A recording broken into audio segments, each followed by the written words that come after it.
لا إله إلا الله وحده لا شريك له وأشهد أن محمدا عبده ورسوله الذي لا نبي ولا رسول بعده رب اشرح لي صدري ويسر لي أمري واحلل عقدة من لساني يفقهوا قولي.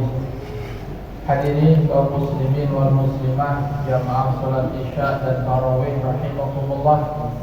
Pertama sekali tentu kita bersyukur kepada Allah karena Allah masih mempertemukan kita dengan bulan suci Ramadan dalam keadaan sehat walafiat, sehingga di malam hari ini alhamdulillah kita sudah selesai puasa untuk yang keempat harinya. Mudah-mudahan Allah karuniakan kita umur panjang sampai akhir Ramadan. Salawat dan salam tidak lupa kita mohonkan kepada Allah atas junjungan kita Nabi Allah Muhammad sallallahu alaihi wasallam. Allahumma shalli wa sallim wa barik alaihi. Hadirin kaum muslimin wal muslimah yang dimuliakan Allah Subhanahu wa taala. Di kesempatan malam hari ini mari kita mengkaji kembali terkait dengan bagaimana puasa yang baik dan benar. Rasulullah sallallahu alaihi wasallam dalam sebuah hadis sahih yang diriwayatkan oleh Imam Ahmad an Abi Hurairah radhiyallahu anhu qala qala Rasulullah sallallahu alaihi wasallam rubba sha'imin hadduhu min siyamihi al-'atasu al-ju'u wal-'atasu, di mana Rasulullah Muhammad sallallahu alaihi wasallam menyampaikan dalam sebuah hadisnya, rubba sha'imin, berapa banyak orang yang berpuasa, hadduhu min siyamihi, di mana yang dia dapatkan dari puasanya itu adalah al-ju' wal-'atas, hanya rasa lapar dan rasa haus. Wa rubba qa'imin haddu min qiyamihi as-sahr, dan kata Nabi, betapa banyak juga umat manusia yang melakukan ibadah di malam harinya, tapi yang ia dapatkan hanya capek saja. Hadis ini menarik untuk kita renungkan, karena jangan sampai kita termasuk apa yang disampaikan Nabi, yaitu melakukan ibadah puasa tapi nggak dapat pahala puasa, tidak memperoleh hikmah puasa, tidak memperoleh manfaat puasa, yang didapat hanya lapar dan dahaga. Kenapa itu bisa terjadi? Barangkali mungkin karena puasa yang dilakukan tidak sesuai dengan aturan petunjuk oleh Allah dan Rasulnya. Maka wajar jika ada orang berpuasa tidak sesuai dengan petunjuk Allah dan Rasulnya, maka akan mendapatkan kesia-siaan saja. Sekedar ilustrasi Bapak Ibu sekalian, mungkin Bapak Ibu sekalian pernah nonton bola ya? Ini wajah-wajahnya penggemar bola. Kalaupun tidak pernah main, paling tidak pernah lihat lah di layar kaca. Ada seorang pemain bola hebat, dia mahal harganya, cetak gol tapi dianulir oleh wasit.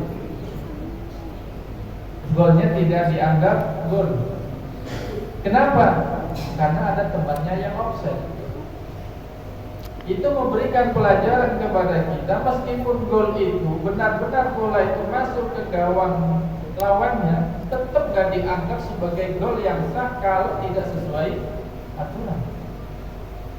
Mungkin offset salah satu penyebabnya, mungkin juga karena dicetak bukan dengan kaki dan kepala, tapi dengan tangan.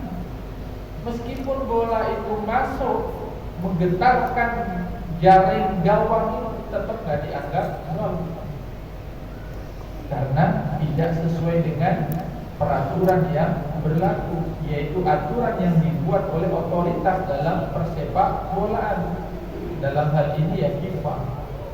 Nah, kalau otoritas terkait dengan syariat Islam siapa? Ya Allah dan Rasulnya.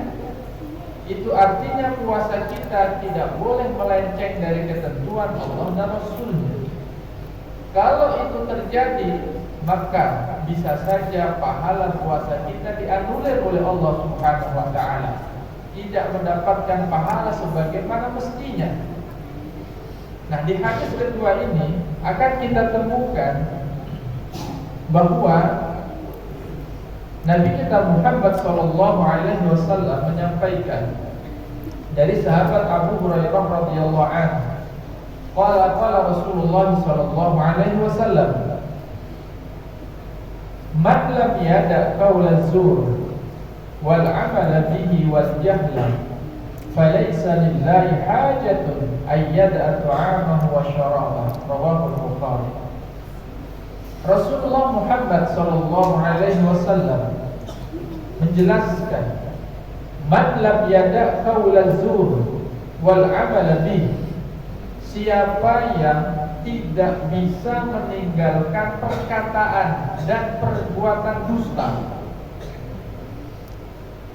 wal jahla, dan perilaku bodoh, falaisa lillahi hajah ayyada'a ta'amahu wa syarabahu. Allah tidak perlu, meskipun dia meninggalkan tidak makan dan tidak minum. Artinya apa? Allah tidak memperdulikan orang yang berpuasa hanya tidak makan dan tidak minum, tapi tidak mempuasakan lisannya, tidak mempuasakan perilakunya. Tidak ada perubahan, tidak ada bedanya antara puasa dengan tidak. Maka yang seperti itulah yang disinyalirkan dalam hadis Nabi tadi. Orang yang seperti itu puasanya yang didapat hanya apa? Lapar, haus saja. Pahalanya kemana? Bisa bocor, bisa habis, bisa hilang. Maka jamaah sekalian yang dimuliakan oleh Allah Subhanahu wa taala, berdasarkan uraian singkat ini, maka puasa yang baik itu ya tidak hanya tidak makan dan tidak minum. Kalau urusan tidak makan tidak minum, insya Allah ulun yakin semua yang hadir di sini bisa, kecuali yang sakit, kecuali yang ada uzur. Tapi bagaimana dengan kita menjaga lisan kita, menjaga pandangan kita, menjaga tutur kita, tingkah laku kita dari segala hal yang bisa mendatangkan dosa? Itu yang masih berat. Kadang-kala kita nggak sadar emosi marah-marah, padahal sedang puasa. Mungkin saat bekerja, saat berjualan, saat berdagang, lisan ini berkata dusta. Mungkin saat timbang, ada timbangan yang dia curangi, padahal perlunya lapar, menahan puasa. Tapi tingkah lakunya, sikapnya, perbuatannya belum mencerminkan yang diinginkan oleh Allah dan Rasulnya. Oleh karena itu, hadirin jamaah sekalian yang dimuliakan oleh Allah Subhanahu wa taala, penting untuk kita sadari bahwa puasa memang muncul secara fikih asal gak makan, tidak minum, tidak kumpul suami istri dari terbit fajar hingga terbenam matahari, dilakukan karena Allah, sah. Tapi ingat, ada hal lain yang harus kita jaga agar pahala puasa kita itu utuh.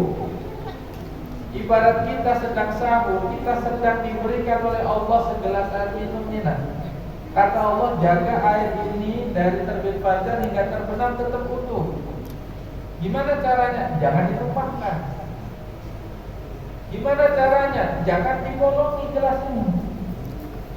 Karena kalau dipolongin, airnya kemana? Tumpah, bocor. Inilah pahala kita. Allah berikan sejak sahur. Ketika lisan kita berdusta, di sini bocor. Ketika kita berbuat curang, bocor lagi di sini. Ketika kita marah-marah, dibocor lagi. Makin banyak bocornya, makin banyak pahala puasa yang hilang sia. Nah, untuk itu jamaah sekalian yang dimuliakan oleh Allah Subhanahu wa taala, perlu kita meningkatkan kualitas puasa kita. Jangan hanya sekedar tidak makan dan tidak minum. Itu memang betul syarat sahnya harus itu. kecuali lupa. Kalau lupa nggak apa-apa. Lupa makan, pulang habis sholat subuh, boleh ada sisa diminumnya lagi. Nah, nggak ada apa-apa bila itu lupa. Nah, jamaah sekalian yang dimuliakan oleh Allah Subhanahu wa taala. Hadis yang terakhir yang ingin disampaikan, di mana Rasulullah Muhammad sallallahu alaihi wasallam menyampaikan, "Man shoma Ramadhana imanan wa ihtisaban, ghufira lahu ma taqaddama min dzambi."